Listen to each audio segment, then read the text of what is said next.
குழந்தைகளின் அதிகப்படியான திரை நேரம் அவர்களின் உறக்க ஆரோக்கியத்தில் பெரும் எதிர்மறை தாக்கத்தை ஏற்படுத்துகிறது என ஆய்வுகள் தெரிவிக்கின்றன. இதுகுறித்து விரிவாக பார்க்கலாம். மொபைல், கணினி போன்ற டிஜிட்டல் சாதனங்களை பார்ப்பதில் செலவிடும் நேரமே திரை நேரம் எனப்படுகிறது.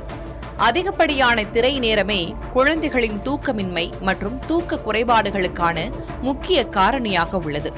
சென்னையில் நடத்தப்பட்ட ஓர் ஆய்வில் 2 முதல் 5 வயதுக்குட்பட்ட குழந்தைகளில் 5இல் 2 குழந்தைகள் அதிக திரை நேரம் காரணமாக தூக்க பிரச்சினைகளை எதிர்கொள்வதாக கண்டறியப்பட்டுள்ளது. நகர்ப்புறங்களிலும் கிராமப்புறங்களிலும் உள்ள 523 குழந்தைகளை வைத்து இந்த கணக்கெடுப்பு நடத்தப்பட்டது. இந்த குழந்தைகளின் 7 நாள் சராசரி திரை நேரத்தை மருத்துவர்கள் மதிப்பீடு செய்தனர்.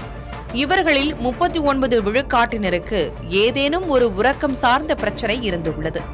22 விழுக்காட்டினருக்கு சீரற்ற உறக்கம், 20 விழுக்காட்டினருக்கு உறங்கச் செல்வதில் தாமதம் இருந்துள்ளது. 19 விழுக்காடு குழந்தைகளுக்கு நடு இரவில் முழிப்பு வந்து உறக்கம் பாதிக்கப்பட்டுள்ளது. கிட்டத்தட்ட 10 விழுக்காடு குழந்தைகள் பகல் நேரத்தில் அதிகமாக உறங்குகின்றன. படுக்கையில் திரையை பார்த்துக் கொண்டிருப்பது தூக்க பிரச்சனைகள் ஏற்படும் அபாயத்தை 3.8 மடங்கு அதிகரிப்பது இந்த ஆய்வின் மூலம் தெரியவந்துள்ளதாக நிபுணர்கள் எச்சரிக்கின்றனர். குழந்தைகள் ஒரு நாளில் 1 மணி நேரத்திற்கு மேல் திரைகளை பார்ப்பதை அனுமதிக்க கூடாது.